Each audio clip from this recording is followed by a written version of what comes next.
Alright, so we're going to finish up our series this week, I Believe in God, but, and we're going to finish it up with probably my favorite one of the whole thing, and that's because if you know me, I'm a big science junkie. Science and math, okay, that's kind of my two big things, and which is weird because I chose a profession where I do a whole bunch of literature and writing. Doesn't make sense, I know. God works in weird ways, I get it. But one of my favorite things is science, and I love to dig into science. And as we go through this, and I said it in my Facebook preview this week, I am what I call young earth creationist. Not just I call it a belief in the Bible. Okay, I believe our earth is just over 6,000 years old. Okay, and many of you are going to go, well, in science class I was taught. We're going to talk a little bit about that today. I'm not going to try to convince you into my belief. Okay, I don't think your belief on how creation happened and my belief on how creation happened are going to separate us from all eternity. Okay, I'm not going to go there. But what I want to talk about is we have a large sect of our culture that believes that science and God don't mix. That you can't have both because you can't scientifically explain some of the things in the Bible. And that's true. I mean, you do have to believe in miracles to believe in the Bible. Because life comes from life. Louis Pasteur is the one that taught us that, tells us that. A famous physicist, life comes from life. Life does not come from inanimate things. Okay? We know that. That's a law of science. So how did Jesus rise from the dead? Scientifically, we can't explain that. You're correct. So you do have to believe in miracles. You do have to believe in the miraculous. You have to believe in the power of God. I understand that part. But see, even within science, if you buy into evolution, you first have to make some assumptions about the way the world works to begin with. Which is having faith in that. So no matter what you buy into or believe, you're putting faith in some of the unknown, no matter what. You show me a theory or a belief that is available that you don't put your faith in the unknown at some part of it, I will applaud you, because any of my research would show that there are unknowns in just about everything. And we can't prove all of it. But see, that's the neat part about it. And before we ever get to the end of this sermon, that's the neat part about it, is we don't have to understand it all. Whether it's scientifically, whether it's miraculous, whether it's new numbers, whether we don't have to understand it all. There is a creator who put it into motion that understands every bit of it. And one day we'll get that understanding, we'll get that knowledge through Him, through that sacrifice of Jesus. Science is big. Okay, science is huge. Let's just talk about some of the big projects that are underway right now. Okay, there's what they call the Large Hadron Collider in Switzerland. It's the biggest machine in the world. Okay, it is a ring that is 17 miles in diameter, that is bored through solid rock with 1,600 magnets, 1,600 magnets, cooled to negative 271 degrees centigrade, which is colder than outer space. All this is done to smush subatomic particles together and discover what the smallest parts of matter are made of. Okay, and they've made some wonderful discoveries through this. All of this cost just right around, I mean, it's pretty cheap, $13.25 billion, somewhere around there. That's a joke, that wasn't cheap. I don't really think $13 billion is cheap. Anyway. Well, but let's talk about the Webb Space Telescope. Okay, they're fixing to put this telescope into orbit, and it is slated to launch about a year from now. And its mirror is 7 times larger than the Hubble telescope. Okay? So the pictures and things that they plan to take with the Webb Space Telescope. Instead of being in normal orbit, the telescope will be almost 1 million miles from Earth. That is the projection of what they're hoping for.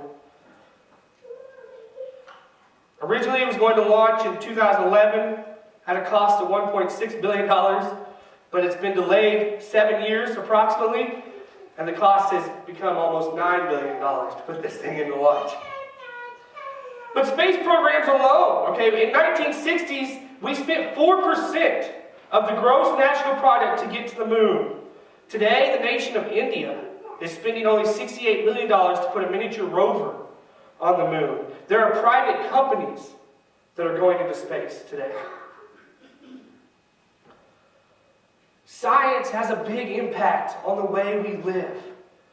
Okay? Science, technology, it all has a huge impact on the way we live today. Okay, this is my cell phone, it's not just a one. Sorry. There, is that better? Matt was looking like, what is that? Okay? It has a huge impact. This is not only, some of you, we can talk about the invention of the telephone, period. That was a joke too. Come on, guys. You are rough today. But this alone, a cell phone. From the standard flip phones or the bricks that we had in cars when I was a kid. Okay? I remember those. Tim doesn't. The bricks we had in cars, to the flip phones, to now we have the world at our fingertips. And it's all done by science and technology. It is playing a big impact on our life. It plays a big impact on our kids' life. It plays a big impact on the teenagers as they go through school. Science is one of the core things that they have to take every year of high school to graduate. Degrees that don't even focus on science and math, like the one from Manhattan Christian College, I had to have one science class still. Yeah, I only did one. I know, right? Anyway. It plays an impact on our life. So we get to this question, does science trump God? And we're going to read the section out of Job here in a minute. The section from Genesis is up there, chapter 6, verse 11 through 14. That's just where God commands Noah to go build the ark. Okay? And we're going to talk about some stuff about that here in a little bit. It's where he tells him, go build this ark, make it this big, by this big, put the, that's everything in there, okay? And so it's there, so if you want it, when we get to the ark, you can open that up, but we're not actually going to read it. But let's read this section from Job for just a second. Sorry. Job chapter 38, verse 1. Then the Lord spoke to Job out of the storm. He said, who is this that obscures my plans with words without knowledge? Brace yourself like a man. I will question you, and you shall answer me. Where were you when I laid the foundation of the earth? Tell me if you understand who marked off its dimensions. Surely you know. Who stretched a measuring line across it? On what were its footings set? Or who laid its cornerstones? While the morning stars sang together, and all the angels shouted for joy. Okay, yes, it sounds like God is rebuking Job here. We're going to get to that a little bit more in just a little bit. But this is God just questioning Job at this point. Who did all of this? Surely you know. Surely in your brain you have this figured out. And of course, the rhetorical answer is God did. God's not really striving for an answer here. And he goes on in the next several verses to continue to just, I don't want to say berate because I don't want to make God sound that way, but he does. He just continues to question him. Who did this, Job? Who did this? Who did this? Let's talk about Job at this point in life, though. Where was Job? Job was beaten and destroyed by this point. And he was questioning things. And God's going to go, why do you question? Don't you know who put everything into motion? We as Christians have long been uneasy with science.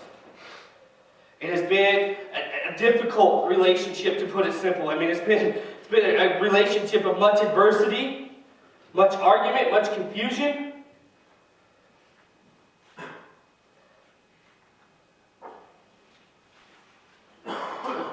We've fought over whether you can put science and God together, whether these things can even be associated. There's whole religions based on science. One of the Scientologists, it's crazy. Many skeptics resist the Bible because of scientific problems. Those which I've mentioned a little bit, the resurrection of the dead, the flood, the earth stopping rotation in Joshua, Jonah being swallowed by a well. Okay, scientifically, these things in the Bible offer problems.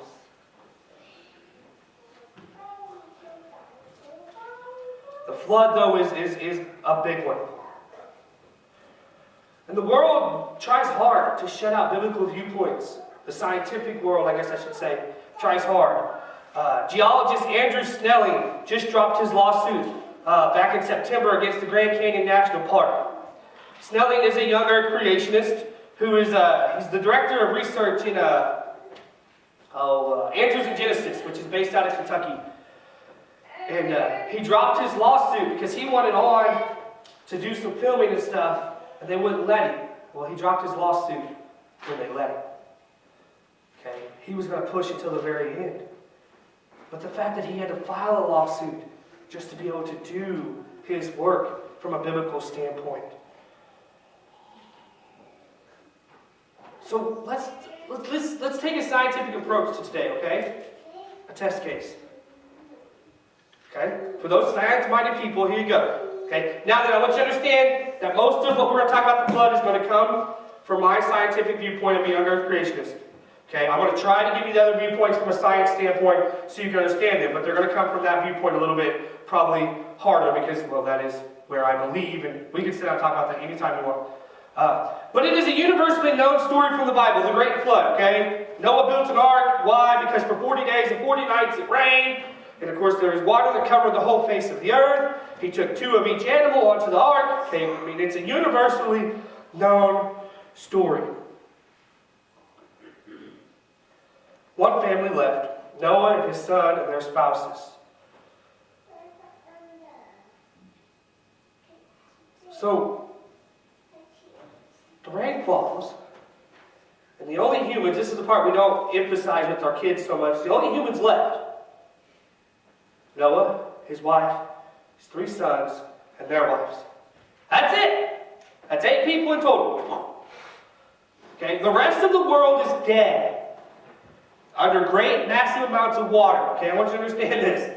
Okay, this is the part we don't emphasize. We like the goodie of the 2 animals each, and you know, there's a bad part to this story. So here's the problem with it. Where do you get enough water to cover every mountain? How could representatives from all the animals fit on the ark? This is especially difficult if dinosaurs are added. But if it happened only a few thousand years ago, how do you explain the widespread distribution of humans today? And the evidence of human cultures on most continents, going back thousands of years? I'm glad you asked. I mean, I asked for you. Okay, I know you probably can't read some of that front row seat. But this is a very simple chart for you. Which is correct? Creation, evolution. 4,500 years since the flood is about the approximate time, if you go by the Bible's literal timeline. That's how much time has passed since then. Or 500,000 years of man, which that's even a light number for evolution. Evolution will tell you there's millions of years, but 500,000 years of just man. At the rate of 2.5 children per family, according to creation, 2.5 children per family, so that's a low average according to biblical times, but it's the average of today. I know, how do you have a kid in a family? It's the way it averages out, okay? That's the question everybody has. How do you have half a kid? Creation results in 6.5 times 10 to the 9th. Okay? We'll work that out mathematically for you in just a second. Evolution results in 2.45 times 10 to the 990th. What that number looks like? That's a lot of people. But people tell you creation, or the flood couldn't happen according to 4,500 years because you couldn't re-inhabit the earth in that time. If you inhabit the earth according to evolution standards, that's the people you have. According to Young Earth, you have 6.5 billion. How many people are on the earth? Ah, thanks. Glad somebody knew. So again, I said it's going to be from my viewpoint drastically, and I understand that. But my point being is that there is science that goes into this. Okay, I once was told that there wasn't much science because of simple Google search. If you think a simple Google search is science, please come talk to me. I would love to show you that there are things that you can simply Google search that do not line up, as in Chinese vampire koalas. Yeah, Google it. It's there. You know why it's there? Because I wrote an article, put it on Wikipedia. They don't exist. First off, koalas aren't in China. Second off, they're not vampiric either. But my point point being is that science is especially with the internet, it can be told to do whatever you want it to do. You can do whatever you want with science on the internet. So you really have to dig deeper than that. That's like looking at me and saying, I've read the Bible, and really what you've done is took the page and went, I skim searched the Bible. That's what a simple Google search is when it comes to research and digging into things. So let's talk about approaches to the flood. I gave you, from a purely literal standpoint, the 6,000-year-old, okay? I've delved into one scientific problem with it, okay? The ark, everybody's like, you couldn't fit all the animals on it. Actually, if you line up the species in the 2 by 2, there's about 16,000 animals that it comes to. Okay? So we're going to round that number up. Most of you go 20,000. No, 50,000 animals. It would still take up about a third of the space on the ark. Because the ark that he was asked to build was 1.5 million cubic feet. That's a big boat. And that's what Noah was asked to build, 1.5 million cubic feet. So if you look at it from a purely literal standpoint, just the flood, this is where you go. So if you look at it from a purely figurative standpoint, the story of Noah is a parable or a myth. The parable of the prodigal son or the good Samaritan, it falls in line with those. Noah didn't really exist, but the story contains important truths about humans and our relationship with God and animals.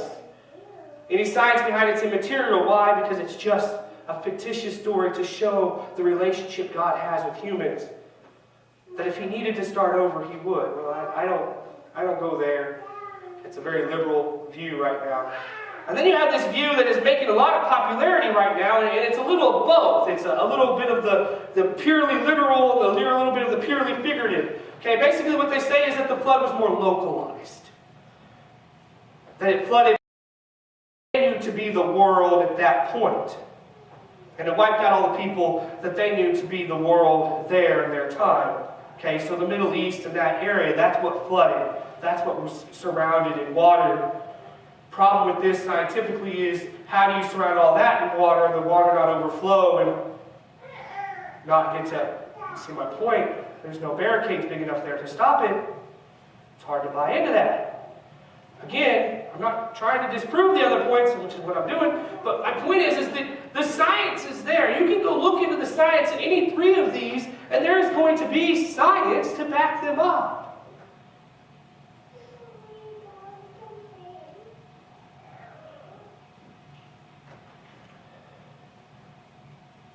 Tim Keller is a noted evangelical in Manhattan, New York.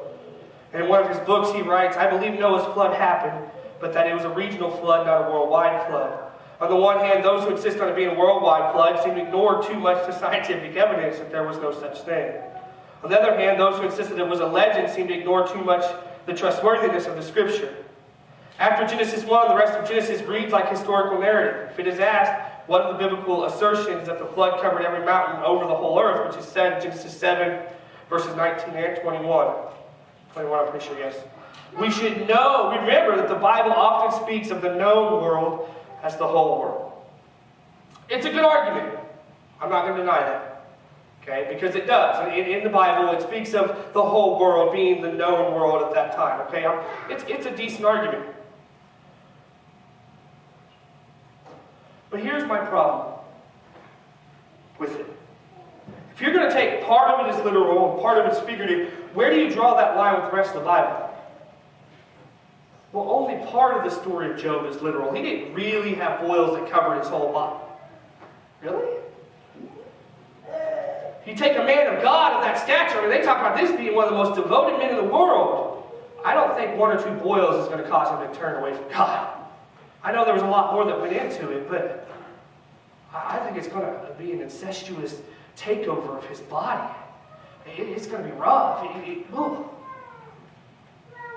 So that's the problem I have with that one. That's my problem. But all of this to say this to you. Like Christianity, Science is a quest for truth.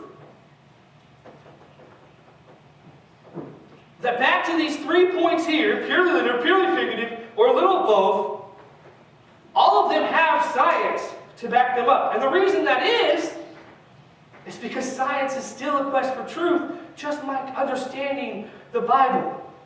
See, science grew and developed out of the Judeo-Christian worldview to begin with. Science is a self-correcting belief. Because here's the thing, we always talk about science proves. Science doesn't set out to prove anything. You ask a scientist, what they set out to do is disprove things. And the result is an approval of something else. That's their goal.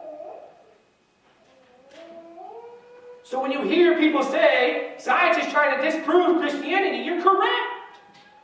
Scientists that don't buy into Christianity, that is their goal. That is what they're effectively doing science. That's what science is supposed to do. Have they succeeded? Will they ever succeed? No.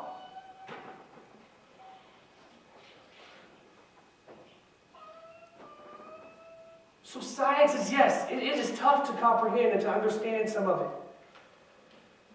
Okay, evolution says that life came from nothing to begin with, but one of the laws of science is that life comes from life. You have to deny the first law of thermodynamics to believe in evolution, but you cast that aside. Why? Because of faith in what you believe. So are there things in Scripture that we can't scientifically explain? Yes. But you have to have faith in the unseen, in the unexplainable. And His name is God. I believe that God created the earth in 7 24-hour periods. 166 hours, no, a little less than that because He rested on one day.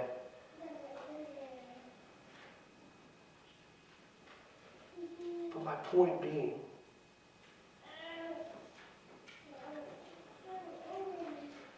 that God created our earth. That God set everything into motion. That God is the one who laid the cornerstones and the foundation of the earth. God is the one who puts people here to inhabit the earth. God is the one that loves us so intimately that He gave His Son.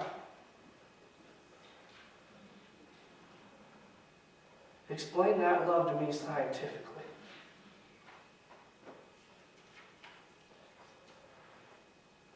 So does science trump God? No. But the love of God trumps science. And it always will. Science still can't explain what love is. It's an emotion. Well, what type of emotion? Well, it's a kind heart. Really? I don't ever get angry out of love? Okay, so it's an emotion. Science can't explain love.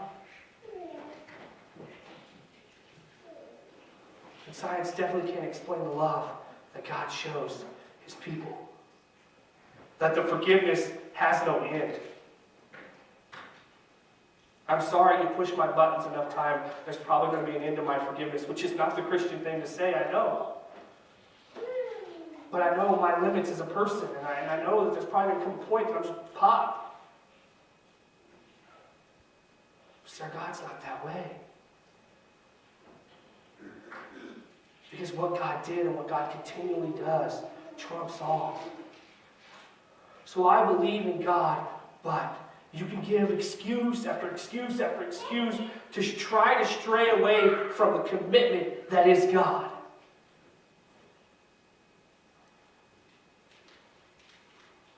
Because that's what He's asked for, is a commitment.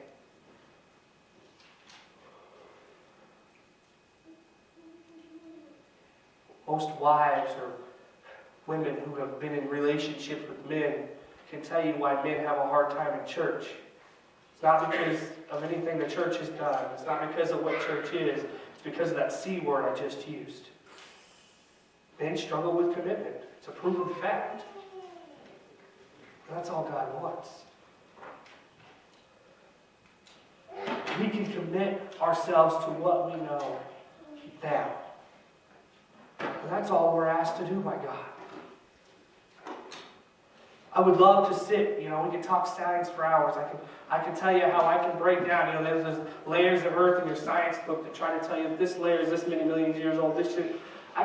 We can discuss that even. First off, that chart is bogus. Took one man drawing that chart up and thinking of it, and I put it in a science book, I kid you not. We can talk about that. We can go on and on with the science part of it, but the part that matters the most is that it doesn't matter really in the end. All science is doing is out there proving that God exists time and time again, because they come to a part of science and they go, oh, what are we going to do? Well, science will tell us we have to figure this out, factual. Oh, let's just go back here and make an assumption from before we were ever alive. That's what it does.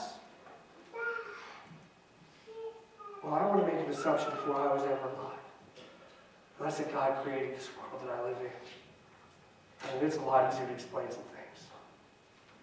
It's a lot easier. So commit yourself to what you know here and now, today. You want research tools? I can give you research tools. Because I love them. I dig into them a lot. Especially when I hear something new science has done, I'm like, ooh, I gotta go dig. And so, of course, I go to my favorite sites and see what they say, and then I go to these other sites that I know are going to counterclaim it and see what they say, and I try to draw my own conclusions. And sometimes that's tough. And so then I begin to reach out to people I know. But commit yourselves to what we know now, to what we've seen of God, to how He's worked in your life. Submit your mind and heart to God and watch the ways He can work. I believe in God, but I'm not selling out to the world anymore. I believe to God, and I'm not going to sell out to the world anymore. That's what this whole series is for. To get rid of the counterclaims, to get rid of those things that distract you, so you can focus on who God truly is. And science, it's a lot of fun. And if you dig into it hard, you're going to find God at the end of every opportunity. You're going to dig into some physics and biophysics and things like that, and you're going to go, wait a second, this doesn't make sense. And I'm going to look at you, God. It doesn't make sense because God, and they didn't put Him in that equation. It's tough. And it's hard. But the power of God trumps all. The power of God trumps all.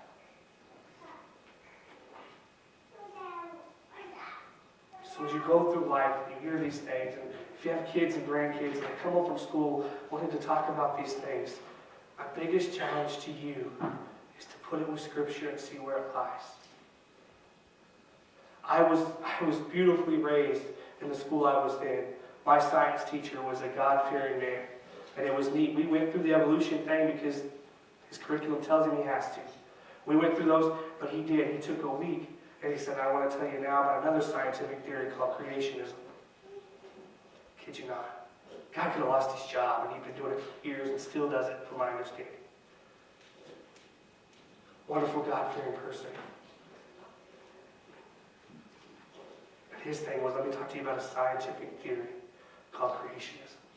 Because science still can't deal with it. They can't disprove it.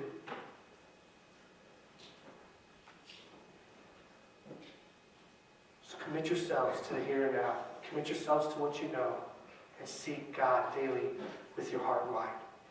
And watch where He can take you. No matter how many times I've said it, and I will probably continue to say it for the rest of my life, watch where God can take you. It may be a roller coaster sometimes. It may be one you don't understand. But I'll tell you what, if you're truly committed, it's a lot of fun. It really is. It really is. Let's have a word of prayer. Father God, we thank you for this time to be in your house. We thank you that we are able to truly come together to praise and to worship you. We thank you that you have laid this mission trip on Kayla's heart. Father, we just ask that as her goals have been set and her dreams have been set, Father, that you help those come to fruition. Father, we thank you for this time to just talk about you in the light of science and everything going on, and to talk about how your goal and science goal actually lie hand in hand, Father. And that's the proof that you exist. And God, we just thank you so much for this time together. In your son's name we pray. Amen.